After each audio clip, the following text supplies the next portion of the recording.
I recently stumbled upon a post in the Let's Talk Music subreddit. The title of the post was Religion and Music. Religion is a topic that fascinates me, and I often write about it in my own music. The original poster was asking a similar question to something I had been thinking about. How do people feel when religion is brought up within music? I've been playing some songs at open mics that express how I feel about religion, and specifically my experience with having doubts in religion.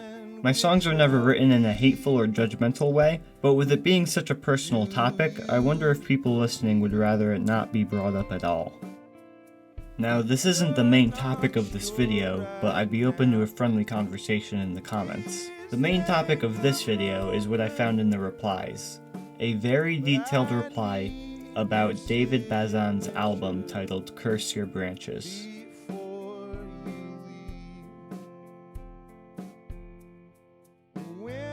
So I read this reply about David Bazan, and I knew I had to give the album a listen. But first, some background on him. He grew up in the Christian denomination called the Assemblies of God. He would go to church every Sunday, and his dad would play piano at the services. When he was around 5 years old, his dad gave him piano lessons. Later in life, he picked up drums and guitar. He became most well known for his band called Pedro the Lion, which formed in 1995. But in 2005, he began touring and creating music under his own name. 2009 is when he released the album Curse Your Branches. David Bazan had been a proponent of Christianity, but around 2006 he began questioning it and drinking more often. As a result, this album was brought to life. This album is filled with sincerity, passion, metaphors, and detail. The major themes of this album include alcoholism and questioning Christianity. The main metaphor that he references throughout the album is the tree. You'll notice the metaphor in the first track of the album and again on the title track. Something I look for in the music I listen to is authenticity, and this album has it. To me, this album is a spiritual deconstruction album.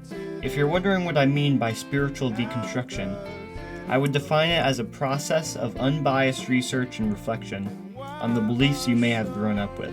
This is something that is not easy and takes a lot of time. Nobody wakes up one day and realizes they no longer believe. It's a long process of research, reflection, and contemplation. I think David Bazan touches on a lot of the thoughts people have when deconstructing from their faith. Questioning the truth of Scripture, questioning the character of God, questioning hell and heaven, thoughts on predeterminism. If you are struggling in your faith, you may relate to the topics discussed in this album. This album is Bazan giving his thoughts and experiences about his doubts with Christianity. But his experience isn't going to look like everyone else. I highly recommend you listen to this album, but also take your time to look into some of these topics yourself and come to your own conclusions. To conclude, I highly recommend you listen to this album, whether you are religious or not. No matter your view, I think this is an album that should be appreciated by everyone. Thanks for watching, and also like and subscribe if you like this kind of content. Thanks.